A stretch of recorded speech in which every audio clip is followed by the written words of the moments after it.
Hello ಸ್ನೇಹಿತರೆ, ಎಲ್ಲರಿಗೂ ನಮಸ್ಕಾರ. ತನ್ವಿ ಕ್ರಿಯೇಟರ್ ಚಾನಲ್ಗೆ ಎಲ್ಲರಿಗೂ ಸ್ವಾಗತ. ನಾನು ನಿಮ್ಮ ಪುಷ್ಪ ಮಾತಾಡ್ತಾ ಇರೋದು. ಇಂದು ಒಂದು ದೋಸೆಯನ್ನು ನಾನು ಮಾಡೋದು ತೋರಿಸ್ಕೊಡ್ತಾ ಇದ್ದೀನಿ. ಈ ದೋಸೆ ಹೆಸರುಬೇಳೆ ದೋಸೆಯನ್ನು ನಾನು ಇವತ್ತು ತೋರಿಸ್ಕೊಡ್ತಾ ಇದ್ದೀನಿ. ಹಾಗಾದರೆ ಹೇಗೆ ಮಾಡೋದು ನೋಡೋಣ ಬನ್ನಿ. ಇಲ್ಲಿ ಮೊದಲಿಗೆ ನಾನಿಲ್ಲಿ ಹೆಸರುಬೇಳೆ, ಮೊಸರು, ಸ್ವಲ್ಪ ಅವಲಕ್ಕಿ, ಸ್ವಲ್ಪ ಚಿರೋಟಿ ರವೆ, ಸ್ವಲ್ಪ ಅಕ್ಕಿ ಹಿಟ್ಟನ್ನು ನಾನಿಲ್ಲಿ ತೊಗೊಂಡಿದ್ದೀನಿ. ನಾವೀಗ ಮನೆಯಲ್ಲಿ ಫಂಕ್ಷನಲ್ಲಿತ್ತು, ಇಲ್ಲ ನಮ್ಮ ಮನೆಯಲ್ಲಿ ಒಂದು ಕೋಸಂಬರಿಯನ್ನು ಮಾಡಿಕೊಂಡು ಈ ಕೋಸಂಬರಿ ಸ್ವಲ್ಪ ಉಳಿದ್ಬಿಡುತ್ತೆ. ಆದರೆ ಏನು ಮಾಡೋದು, ಅದರಲ್ಲಿ ನಾನೀಗ ಹೇಗೆ ದೋಸೆ ಮಾಡೋದು ಎಂಬುದನ್ನು ನಾನು ನಿಮಗೆ ತೋರಿಸ್ಕೊಡ್ತಾ ಇದ್ದೀನಿ. ಮೊಸರನ್ನು ತೊಗೊಂಡಿದ್ದೀನಿ. ಈ ಮೊಸರು ಮತ್ತು ಹೆಸರುಬೇಳೆಯನ್ನು ಎರಡು ಮಿಕ್ಸ್ ಮಾಡಿಕೊಂಡು ಅದಕ್ಕೆ ಸ್ವಲ್ಪ ಚಿರೋಟಿ ರವೆ, ಸ್ವಲ್ಪ ಅಕ್ಕಿ ಹಿಟ್ಟನ್ನು ಸೇರಿಸ್ಕೊಂಡು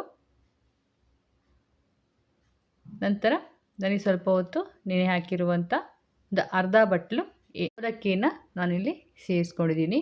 ಹೀಗೆ ಇವೆಲ್ಲವನ್ನು ನಾನು ಒಂದು ಮಿಕ್ಸಿ ಜಾರಿಗೆ ಹಾಕ್ಕೊಂಡು ದೋಸೆ ಹಿಟ್ಟಿಗೆ ರುಬ್ಕೋತಾ ಇದ್ದೀನಿ.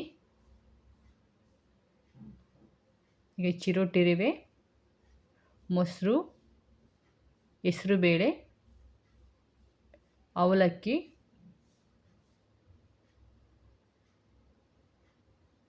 ಸ್ವಲ್ಪ ಅಕ್ಕಿ ಹಿಟ್ಟು ಇಷ್ಟನ್ನು ಸೇರಿಸ್ಕೊಂಡು ನಾನು ಅದಕ್ಕೆ ಸ್ವಲ್ಪ ನೀರನ್ನು ಸೇರಿಸಿ ದೋಸೆ ಹಿಟ್ಟಿಗೆ ಚೆನ್ನಾಗಿ ರುಬ್ಕೊಂಡಿದ್ದೀನಿ.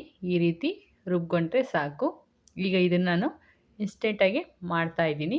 ಈಗ ಇದಕ್ಕೆ ಸ್ವಲ್ಪ ಉಪ್ಪನ್ನು ಸೇರಿಸ್ಕೊಂಡು ಸ್ವಲ್ಪ ಸಕ್ಕರೆಯನ್ನು ನೀವು ಬೇಕಾದರೆ ಸೇರಿಸ್ಕೋಬೋದು. ಸೇರಿಸಿ ಒಂದು 10 ನಿಮಿಷದಿಂದ ಒಂದು 15 ನಿಮಿಷ ಬಿಟ್ಟರೆ ಸಾಕು. ಬಿಟ್ಟ ನಂತರ ಇದು ಚೆನ್ನಾಗಿ ಮಿಕ್ಸ್ ಮಾಡಿ ಒಂದು 15 ನಿಮಿಷ ನಾವು ಎತ್ತಿಟ್ಕೊಳ್ಳೋಣ.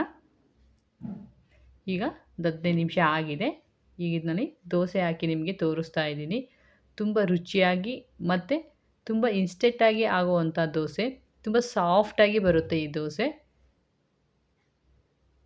ಈಗ ಈ ದೋಸೆಯನ್ನು ಹಾಕಿ ನಿಮಗೆ ತೋರಿಸ್ತಾ ಇದ್ದೀನಿ. ಇದ್ರ ಮೇಲೆ ಸ್ವಲ್ಪ ಎಣ್ಣೆಯನ್ನು ನೀವು ಹಾಕ್ಕೊಂಡು ತಿರುವಾಕಿ ಮತ್ತು ನಾವು ಇದನ್ನು ಬೇಯಿಸ್ಕೊಂಡ್ರೆ ದೋಸೆ ರೆಡಿ. ಈ ರೀತಿಯಾಗಿ ಇನ್ಸ್ಟೆಂಟಾಗಿ ನಾವು ದೋಸೆಯನ್ನು ಮಾಡ್ಕೋಬೋದು. ಅಲ್ಲದೆ ಮನೆಯಲ್ಲಿ ನಾವು ಹೆಸರುಬೇಳೆ ಕೋಸಂಬರಿಯನ್ನು ಮಾಡಿರ್ತೀವಿ, ವೇಸ್ಟ್ ಆಗುತ್ತೆ. ಅದನ್ನು ವೇಸ್ಟ್ ಮಾಡೋ ಬದಲು ಇನ್ಸ್ಟೆಂಟಾಗಿ ಅದನ್ನು ನಾವು ರುಬ್ಬಿ ದೋಸೆ ಅದಕ್ಕೆ ರುಬ್ಬಿ ನಾವು ಈ ಥರ ದೋಸೆಯನ್ನು ಮಾಡಿಕೊಂಡ್ರೆ ತುಂಬ ಡಿಫ್ರೆಂಟಾಗಿರುತ್ತೆ ಮತ್ತು ತುಂಬ ರುಚಿಯಾಗಿರುತ್ತೆ. ಒಂದೇ ಥರ ದೋಸೆಯನ್ನು ತಿಂದು ನಮಗೂ ಬೇಜಾರಾಗಿರುತ್ತೆ.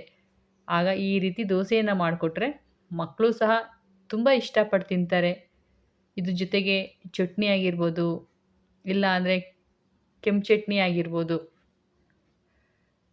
ಯಾವುದೇ ರೀತಿಯಿಲ್ಲ ಮೊಸರಲ್ಲೂ ಸಹ ನಾವು ಇದನ್ನು ತಿನ್ಬೋದು. ಈಗ ರುಚಿಯಾದಂತಹ ತುಂಬ ಸಾಫ್ಟಾಗಿರುವಂಥ ಹೆಸರುಬೇಳೆ ದೋಸೆ ರೆಡಿ ಆಯಿತು. ಈ ರೀತಿ ಒಮ್ಮೆ ಮನೆಯಲ್ಲಿ ನೀವು ಟ್ರೈ ಮಾಡಿ ಹೇಗೆ ಬಂತು ಎಂಬುದನ್ನು ಕಮೆಂಟ್ ಮೂಲಕ ತಿಳಿಸಿ. ಹೀಗೆ ನಮ್ಮ ವಿಡಿಯೋನ ನೋಡ್ತಾ ಇರಿ. ಇನ್ನೂ ನಮ್ಮ ಚಾನಲ್ಗೆ ಸಬ್ಸ್ಕ್ರೈಬ್ ಮಾಡ್ಕೊಂಡಿಲ್ಲ ಅಂದರೆ ದಯವಿಟ್ಟು ನಮ್ಮ ಚಾನಲ್ನ ಸಬ್ಸ್ಕ್ರೈಬ್ ಮಾಡ್ಕೊಳ್ಳಿ. ನಮಗೂ ಇದೇ ರೀತಿ ಪ್ರೋತ್ಸಾಹವನ್ನು ನೀಡಿ.